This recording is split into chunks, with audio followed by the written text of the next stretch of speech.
9 mois après cette nuit maudite dans la forêt, Aminata sentit les premières douleurs de l'accouchement. Mais quelque chose n'allait pas. La sage-femme, en touchant son ventre, fronça les sourcils. Ce n'est pas un accouchement normal. Quand l'enfant sortit, tout le monde dans la pièce recula. Le bébé avait des yeux entièrement noirs, et une tache sombre en forme d'arbre sur le dos. Il ne pleura pas. Il la fixa, comme s'il comprenait déjà tout. Au village, des rumeurs commencèrent. Des femmes disaient l'avoir vu parler toute seule, d'autres affirmaient que l'enfant ne dormait jamais. Mais ce qui choqua tout le monde, c'est quand la belle-mère, celle qui avait passé sa vie à humilier Aminata, perdit la parole du jour au lendemain, juste après avoir regardé l'enfant dans les yeux. Puis une voisine, qui s'était moquée d'Aminata, fut retrouvée paralysée, sa bouche figée dans un rictus de terreur. Le marabout du village fut appelé en urgence. Après plusieurs prières, il leva les yeux, horrifié. Cet enfant n'est pas seul. Il est lié à quelque chose qui vit dans la forêt. Tant qu'il est là, il réclamera un prix, encore et encore. Aminata,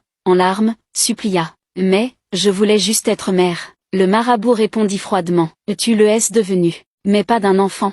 D'un pacte. Et depuis ce jour, personne ne s'approche de leur maison. Chaque nuit, on entend un rire étouffé, provenant de l'enfant, ou de l'arbre, au fond de la forêt.